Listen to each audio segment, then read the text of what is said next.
Hi, welcome back to Happy Apple Core Homestead. Today we are doing Dandelion Wine Part 3. We are going to bottle today, and I will take you step by step through the whole process. First, I'm going to tell you what we're going to need in advance. So we're going to need a very large bucket. We're going to need the wine that is all ready to go. You guys make sure you check out Dandelion Wine Part 1 and 2. I'll put some links up for you so you can check those videos out. You will need wine bottles. This is a 5-gallon batch of wine, and we're going to need approximately 24 bottles. You will also need a corker. I use just a handheld wine corker. There are better ones out there, but this is the one that I use. You will need the auto siphon. I did not bring out the tubing. I will go get that momentarily, but this is part of the auto siphon. We're going to need that. And here is the racking cane. I think that's what this one's called. Anyway, this is the tube that goes into the bottle of wine. And you may at this point want to check, use the hydrometer and check the gravity. Now you should have done that in the last process before it went in here. It should not have changed because this has just been resting in the carboy, just clearing at this point. So it's no longer fermenting. But if you want to double check the gravity, grab your hydrometer and your wine thief. And I have a spoon here. I don't think I'm gonna need it, but just in case. I also have a bowl full of corks. I dip my corks in the Easy Clean. So everything here has been sanitized. It's really important, you guys, that you sanitize all of your equipment before you get started. Otherwise you could spoil your whole batch of wine, and nearly a year's worth of work and effort is just gonna go down the drain if you can't drink the wine. So I dip my corks in the Easy Clean solution, and I prepare more corks than I need, especially with this hand corker. Sometimes they don't go in just right and then I gotta pull them out. So it's nice to have extra corks on hand that are already sanitized. Then I also have some tops to go on the bottles. Gives it a really nice, beautiful finish, like a finished look, I mean. And I do have a heat gun to make these just kind of zip right on. Before I got the heat gun, I used a kettle on the stove and used the steam from that. That's an arduous process. Heat guns are not super expensive, and if you're gonna get serious about winemaking, I would highly recommend that you invest in one. And last but not least, labels for your bottles. I use Avery labels.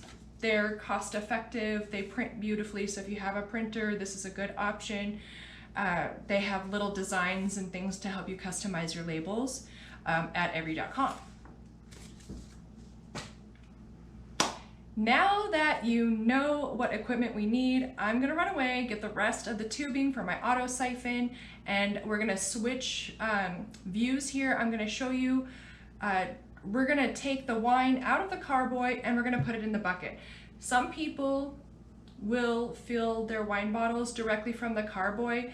I'm not going to, because I just wanna make 100% sure that I leave that sediment in the bottom of the carboy and not in my bottles of wine. I rounded up my tubing that goes into the auto siphon, and now we're going to transfer all of this wine down into that bucket there. So here's our tube, and this part here just goes right in, just like so. And this end of the tube, this one, will go into the bucket.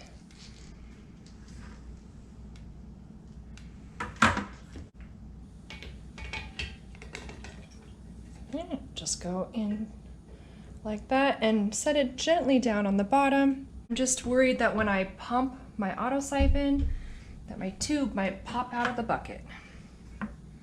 We do want it lower, of course. That's a little bit better. And we're just going to pump the auto siphon up and down a couple times. and it will just go ahead and start flowing into the bucket.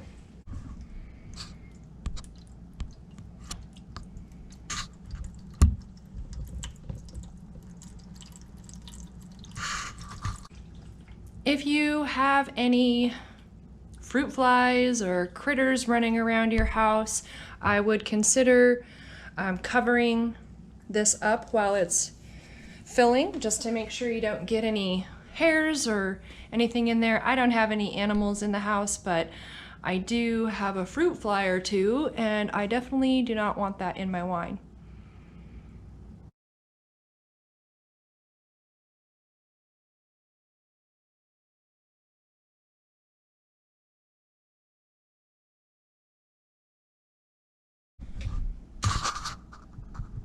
All right, we're about full here. You'll want to remove your auto siphon when you have emptied your carboy, and hang on to it. Don't cast it away, because we'll be using it again to fill the wine bottles. I'm going to get the carboy rinsed off as soon as it's done emptying here. You do want to clean your equipment right away, otherwise things get sticky and hard to deal with. And then I'm going to put this bucket on top of the counter to get ready for filling the wine bottles. It is now time to get our bottles filled.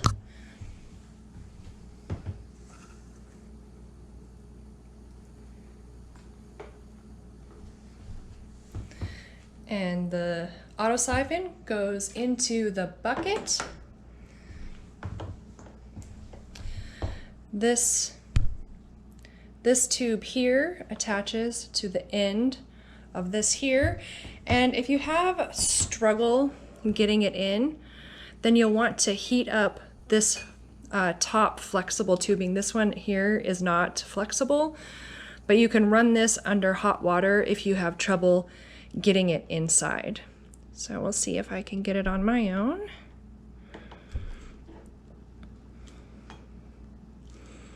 All right. So there you go, that's what it looks like, and into the bottle it goes. All right, so as we did before, we're going to give the auto siphon a couple of pumps to get it going. And as we do that, we're going to push downward with the tube that's inside the bottle, and that will get the flow of wine going. As you can see, it is filling up all by itself as I'm pushing down. When I lift up on this tubing, the wine will stop flowing. So right now I'm letting go, and it is no longer filling, because I'm going to get another bottle ready, and we'll just move on until all of the wine is out of the bucket and all of our bottles are full. Now the perfect amount, you might want to know, how do you know when to stop? And the auto siphon, the way that this tubing it gives you the perfect measurement for a cork if you allow it to go all the way up to the tippy top. Then you pull it out, and your wine level is right here. And each wine bottle will have the exact same amount of wine in it using this filling method. I'm going to get all of these full, and then we will move on to the corking stage. Okay, it is time to put the corks in the bottles. Here is my handheld corker. Here's my cork. These have been sanitized. Also really helpful if you keep them a little bit wet before you try to put them into the bottle. I'm doing this on the floor so that I have some good leverage. You just set it on top like so. Go ahead and clamp it around the top, and then try to push down evenly and smoothly until the cork is seated in the bottle.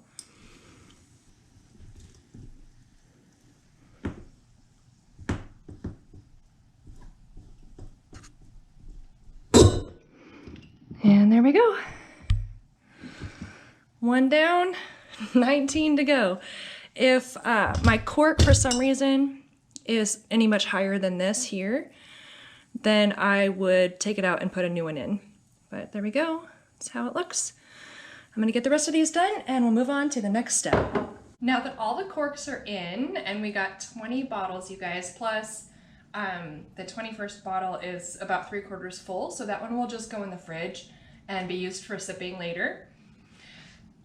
If you have a bottle that's not all the way full, you can add, you know, some other wine to fill the bottle, but I don't have any other dandelion wine and nothing else that I wanted to really mix it with, so it's just gonna go in the fridge. Now that all the corks are in, it's time to wash off all of the bottles, remove the fingerprints and any little droplets of wine that might have dribbled down during the filling process. I'll get all of these done and we'll move on to the next step.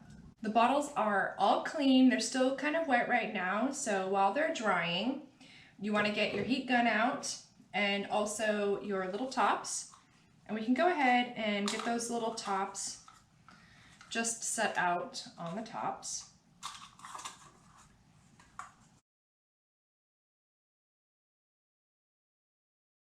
The covers are on and now it's time to heat up the heat gun. It does require just a little bit of warm up before we get started.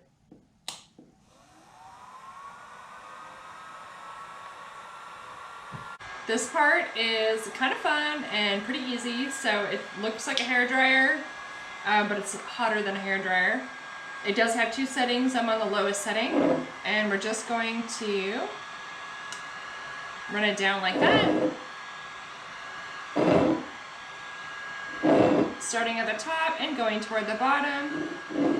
And then you can check for any little wrinkles or anything like that. It usually gets them out pretty well. I'll turn that off just so that you can kind of see the finished product.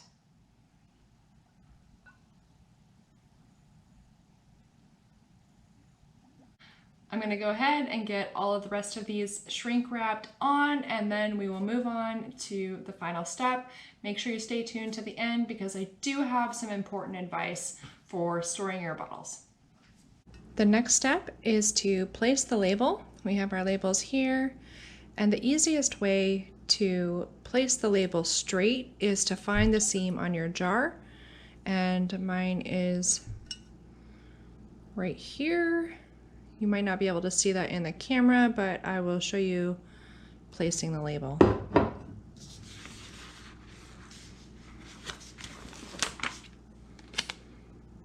Take your label off. It's super sticky and you only want to have to do it once.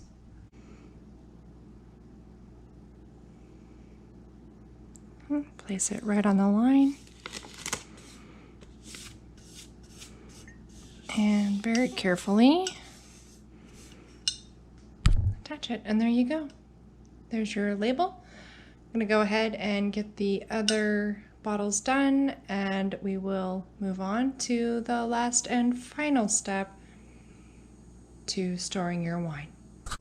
The labels are on. As you can see, not every single one is like at the perfect height, but I'm a girl and not a machine, and I'm still really happy with the way that they turned out. I wanted to tell you a really important tip, which is after you have done all of this process, leave your bottle standing up for about a week. It allows any extra oxygen to escape out of the top. These little topsies, they have holes in them, so it does allow the air to escape. After a week, you can go ahead and put them in your wine cellar or wherever you store your wine. Maybe one of these days I will show you where I store mine. Very, very beautiful cabinets. And now it is time to try the fruits of our labor. This is our 3/4 jar that we had.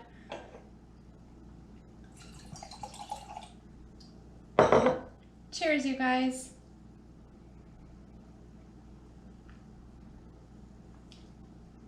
It's really good. I'm glad I back sweetened it. Make sure you consider that when you're making your own.